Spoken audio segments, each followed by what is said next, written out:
जय मसीह की मेरे प्रिय भाइयों और बहनों, प्रभु यीशु मसीह के सामर्थी नाम में आप सभी का स्वागत है। आज मैं आपसे एक बहुत महत्वपूर्ण सवाल पूछना चाहती हूँ।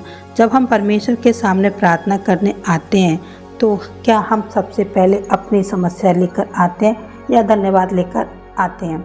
अक्सर हम प्रार्थना में आते ही अपनी परेशानियाँ बताने लगते हैं। प्रभु, ये समस्या है, यह चिंता है, यह कमी है। लेकिन परमेश्वर का वचन हमें सिखाता है कि उसकी उपस्थिति में प्रवेश करने से पहले एक सुंदर तरीका है, धन्यवाद और स्तुति।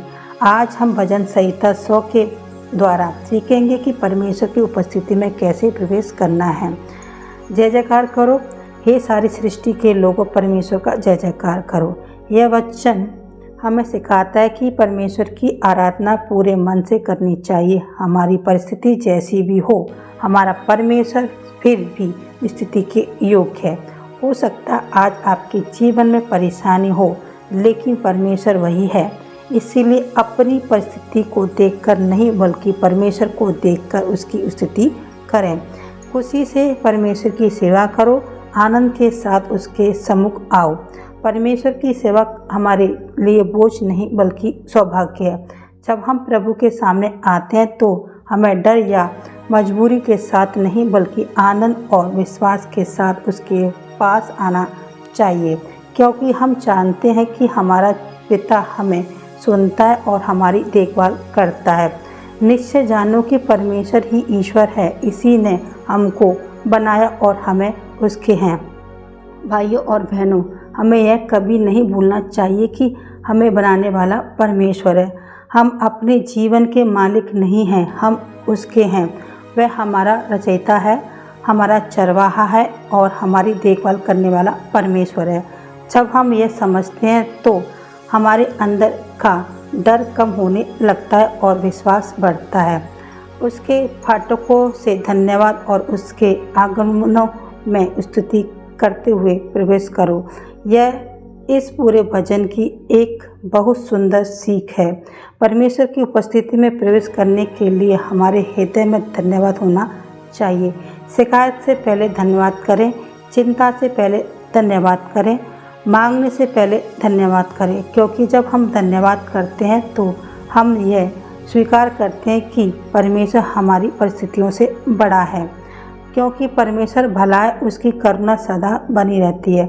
हमारी परिस्थितियाँ बदल सकती हैं, आज कठिन समय हो सकता है और कल अच्छा समय आ सकता है, लेकिन परमेश्वर की भलाई नहीं बदलती, उसकी करुणा समाप्त नहीं होती, उसका प्रेम कम नहीं होता। इसलिए चाहे परिस्थिति कैसी भी हो, अपने हृदय से कहें, मेरा परमेश्वर भला है और उसकी करुणा सदा बनी रहती है।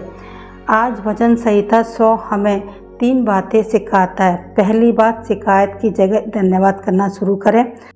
दूसरी बात, हमेशा याद रखें कि हम परमेश्वर के हैं और वह हमारा चरवाहा है। तीसरी बात, प्रभु की सेवा मजबूरी से नहीं, बल्कि आनंद और विश्वास से करें। जब हम परमेश्वर के सामने धन्यवाद और स्तुति के साथ आते हैं तो हमारा ध्यान अपनी समस्या से हटकर परमेश्वर पर लगने लगता है। इसलिए आज से अपनी प्रार्थना की शुरुआत इस तरह करें, हे प्रभु, मेरी परिस्थिति जैसी भी हो, मैं पहले आपको धन्यवाद देता हूँ, क्योंकि आप भले हैं और आपकी करुणा सदा बनी रहती है।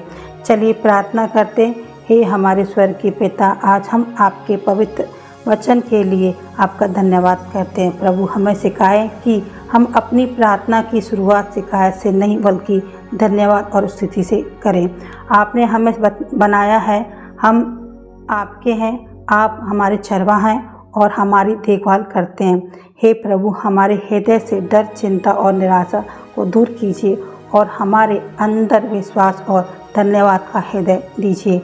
जब परिस्थिति कठिन हो तब भी हमें आपकी भलाई याद रखने में सहायता कीजिए।